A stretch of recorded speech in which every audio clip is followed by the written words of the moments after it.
Dans la vie, on récolte ce que l'on sème. Alors moi, qu'est-ce que j'ai fait? J'ai semé plein de graines de machines de guerre. Et regardez ce que j'ai récolté. J'ai récolté Elodie. Oui, Elodie Laurandi. Merci beaucoup d'avoir accepté. Merci à toi, Claudia. Ça me fait super plaisir. Alors Elodie, si vous la connaissez pas, honte à vous déjà. Elle va dire qui elle est et en quoi c'est une machine de guerre, parce que ça nous intéresse aussi. Alors machine de guerre, je pense que c'est toi qui le dis. Moi, j'aime bien ce mot. Indice. Voilà, ça ne m'appartient pas. Je suis nageuse paralympique, je suis multiple médaillée paralympique, mondiale, européenne et puis française aussi. J'ai commencé la natation, j'avais 3 ans. En fait, j'ai une maladie orpheline qui m'a paralysé la jambe gauche. Tout simplement pour de la rééducation, j'ai commencé la natation pour le plaisir et je ne me suis jamais arrêtée. Et jusqu'à l'âge de 15 ans, j'ai nagé avec les valides. Même si j'étais en situation de handicap, j'avais pas spécialement... Tu sentais pas de différence? Puis avec mes parents, on connaissait pas vraiment ce milieu handisport, on nous a jamais parlé. Et donc j'ai commencé ma carrière à 16 ans en handisport. Et puis j'ai été championne du monde. J'ai fait des petites médailles à Pékin. Donc ça c'est ma toute première médaille.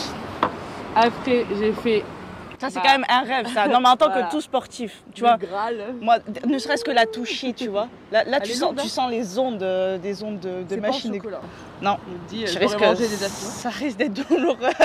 Ça c'est Rio. Bon, il y en a eu plusieurs, mais je vous ai ramené une. C'est ouf d'avoir commencé parmi les valides comme ça et pendant longtemps en plus. Ça n'a pas été trop difficile de devoir changer, même psychologiquement, tout ça, de devoir non, en fait, passer ce cap. Je me suis rendu compte, j'allais un petit peu vers l'âge de 13-14 ans. J'ai senti que c'était dur, j'avais un petit peu du mal à... Quand je plongeais, je me prenais 5 mètres, voilà, comme... La différence commençait à... La jambe, elle se développe pas correctement, donc du coup la puissance non plus. Et le fait de devoir pousser au plot, et en plus il commençait à mettre un petit peu des nouvelles positions pour partir. Du coup voilà, au fur et à mesure du temps, je me suis dit, bon qu'est-ce que je fais? J'arrête, je passe à un autre sport. Et puis j'ai rencontré Michel Pou, qui était mon premier entraîneur en fait en tant que valide et handi. D'accord. Avec qui je faisais de l'eau libre, je faisais 5 km en mer, 10 km en lac, tout ça. Alors moi c'est même pas la peine. Alors attends, non, parce que moi quand on me dit ça, je visualise ma façon de nager déjà avant tout, tu vois. Toi tu fais 5 km en courant. Ouais. Et encore, tu vois. Non mais waouh. Et en fait je me suis lancée et c'est lui qui m'a fait connaître le handisport parce qu'il a rencontré quelqu'un justement là-dedans. C'était un peu le coup de massue pour mes parents. Ouais. Parce que le mot handicap ça fait peur. Et c'était quelque chose de difficile à entendre, votre fille elle est handicapée. Au final, ça s'est allé tellement vite, on m'a présenté au championnat de France valide handi sur de l'eau libre, en fait sur un 5 km. Et j'ai fait les temps pour partir au championnat du monde en handisport. D'accord. Et moi je le savais même pas. Ah ouais, t'étais même pas au courant de ce monde-là du tout quoi. Le mot handicap, moi je voyais des fauteuils roulants, que j'avais un peu peur. Puis j'étais jeune, j'avais 16 ans. Puis finalement ça s'est fait hyper naturellement. Je suis partie au championnat du monde, on s'est rendu compte qu'il y avait des handicaps beaucoup plus lourds que le mien. Ouais. Et c'est là où je me suis rendu compte que je pouvais accepter mon handicap aussi facilement parce que je le vivais plutôt bien quand même. Donc il fallait que j'arrête de me plaindre quoi. Ouais, d'accord, ouais, je vois, ouais. Donc là, arrête de te plaindre. Ouais. Hein? Arrêtez de vous plaindre, putain, je vais me faire engueuler. Il va falloir que je me mette à nager maintenant. Ouais. Tu vois, non, mais ça serait... la faire nager, hein, ouais, mais ça serait un challenge. Mettez un pouce bleu ou un commentaire si vous voulez que... Parce que franchement, s'il y a bien un sport où je suis pas à l'aise, parce que je vais pas dire douée parce que j'ai pas appris. Moi je suis pas à l'aise, c'est bien la nage, tu vois, la natation, tout ça. En plus, on dit, ça se dit footeuse. Ouais, footeuse, ouais, si tu veux. En gros, on va lui pardonner. Hein. Moi je sais pas tirer dans un ballon. Donc, Bon, mais on fera cet échange là. Avec mon pied handi ou le valide parce que... celui qui te va le mieux, hein, choisis. Et t'as fait de l'aviron aussi? Ouais, j'ai fait de l'aviron. J'ai eu le passage à l'aviron. Comment tu es arrivé à l'aviron? En fait, je connaissais une entraîneur qui m'avait proposé de faire un petit peu de l'aviron avec eux pour voir si ça me plaisait. La première année, j'ai adoré. J'ai kiffé, je pense parce que c'était nouveau. Comme en natation, c'est un individuel, donc tout le temps de ma faute s'il se passe quelque chose. Et sauf qu'en fait, je me suis rendu compte que c'était pas si facile. Ouais. Le sport collectif, le caractère de chacun, les égos de chacun. Et en fait, je me suis pas, au bout de la deuxième année, je me suis pas trop retrouvée dans ce milieu-là. J'ai voulu me qualifier pour les Jeux de Tokyo de cette année, enfin qui devaient dérouler cette année. J'avais dit si je me qualifie pour les Jeux, c'est toute seule. Confinement, voilà. Covid oblige. C'est plus dur et parce que quand on est sur la fin de carrière, c'était compliqué à accepter. Il faut dire qu'il faut repartir encore une année. Surtout qu'en plus j'avais... tu peux jouer avec ton verre si tu veux. Non mais parce que en fait je te l'ai mis dans le nez, tu vois, donc j'ai fait... On va éviter ce genre de problème. Je pensais que c'était discret. À tes souhaits. Ça c'est son tic à elle. Hein. Normalement c'est pas moi qui bégaye comme ça. Mais... Attendez, j'ai pas encore suffisamment parlé. En fait je lui laisse pas la parole parce que j'ai trop peur qu'elle me On va chez l'orthophoniste après. Tu parlais que toi, quand tu connaissais pas le milieu handisport, ça te faisait un peu peur, mais en fait, c'était surtout l'inconnu. Est-ce que tu l'as vu évoluer un petit peu ce milieu? Parce que c'est vrai qu'avant, moi, j'en entendais pas trop parler.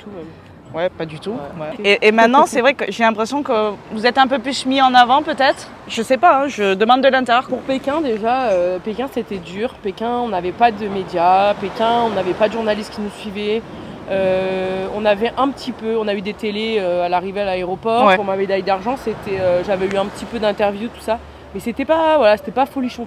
On parlait énormément des valides. Donc 2008 après 2012 et 2012, on a eu 100 heures de direct quand j'ai eu ma médaille d'or. Franchement, ça a été le feu. J'ai eu plein de journalistes. On a vachement parlé de nous. Tu as eu ta médaille d'or au meilleur moment en fait. Quand j'étais invitée avec Patrick Montel. Je sais plus comment ils appellent ça, là, le London. Il y a le mot bridge dedans. Ouais, voilà. C'est sûr.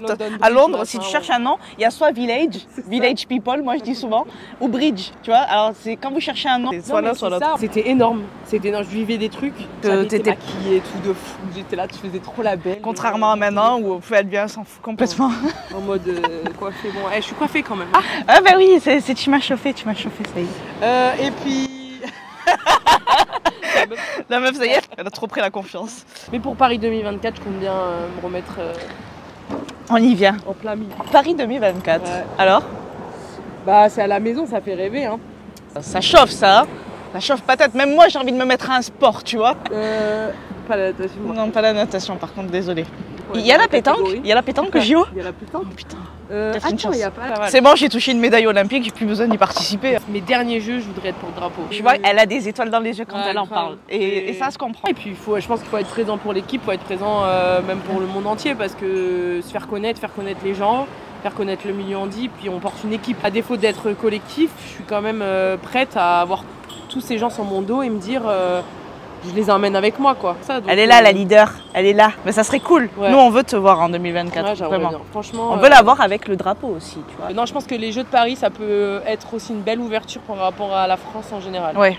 Parce qu'on a beaucoup de retard sur le handicap. L'essentiel, c'est que ça évolue dans le bon sens, hein, toujours. Donc, même si ça prend plus de temps, c'est cool. Merci pour tout ça. En plus, on a une info importante, quoi. Paris 2024. Peut-être avec une nouvelle coach prépa physique, hein. Je sais pas, je vais voir. Je vais réfléchir. Tu sais que je suis coach. À réfléchir, je vais trouver quelqu'un... belle, drôle, intelligente. Qui est drôle, ouais. Elle est assise sur une plage en ce moment, en train de faire 4 avec ses doigts. 4 comme Paris 2024. Bon, je prends.